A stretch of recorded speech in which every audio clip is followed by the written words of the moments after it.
आता काही आंतरराष्ट्रीय घडामोडींचा आढावा घेऊयात। ऑस्ट्रेलियाच्या समुद्र किनाऱ्यावरती एक मोठं रेस्क्यू ऑपरेशन राबवलं जात आहे, ज्यामध्ये अनेक तज्ञांची टीम काम करते। काय आहे हे ऑपरेशन, पाहूयात हा रिपोर्ट।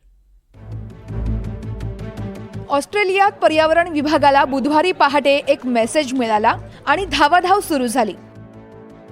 ऑस्ट्रेलियातील टास्मानिया बेटावरील एका दुर्गम समुद्र किनाऱ्यावर 150हून अधिक किलर व्हेल अडकल्यात असं पर्यावरण विभागाला कळलं। लगेचच पशुवैद्यांसह सागरी तज्ञांची टीम घटनास्थळी पोहोचली। त्यांना किनाऱ्यावर दिसला व्हेल माशांचा खच। नजर जाईल तिथे मासेच मासे दिसत होते, जे जीव वाचवण्यासाठी धडपड करत होते।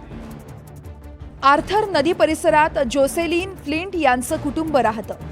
त्यांच्या मुलाला मध्यरात्रीच्या सुमारास मासेमारी करताना या शार्क दिसल्या। त्यांनी लगेचच अधिकाऱ्यांना कळवलं। आमचे तज्ञ साईटवर पोहोचलेत। ते इथली माहिती घेऊन नेमकं काय करता येईल हे पाहतायत। आम्हाला शक्य ते सगळे प्रयत्न आम्ही करतोय। या व्हेलला नेमकं काय झालं हे शोधण्यासाठी त्यांना समुद्रात पुन्हा पाठवणं तज्ञांसाठी प्राथमिकता होती। इथे 157 किलर व्हेल आहेत। त्यातील 21 व्हेलचा मृत्यू झालाय, तर काहींची हालचाल सुरू असली तरीही त्या मरणासन्न अवस्थेत आहेत। त्यांना वाचवण्यासाठी टीम कामाला लागली आहे। मात्र यात सर्वात मोठा अडथळा इथल्या भौगोलिक स्थितीनं निर्माण केलाय। आमच्या प्राथमिक निरीक्षणावरून हा भाग दुर्गम आहे। इथे समुद्राची खोली कमी आहे, त्यामुळे इथे उपकरण पोहोचवणं अवघड आहे। त्यामुळे या व्हेलला समुद्रात कसं ढकलणार? टास्मानिया बेटाच्या वायव्य भागात जिथे आर्थर नदी समुद्राला मिळते तो हा भाग आहे। हा भाग अतिशय दुर्गम आहे।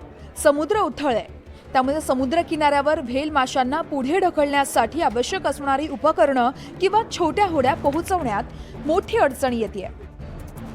व्हेल माशांचं वजन टनामध्ये असतं, त्यासाठी तितक्याच ताकदीच्या क्रेनचीही आवश्यकता आहे।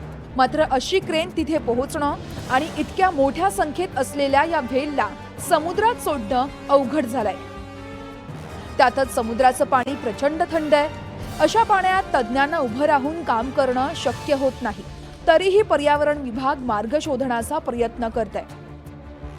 ऑस्ट्रेलियातील ही पहिलीच घटना नाहीये।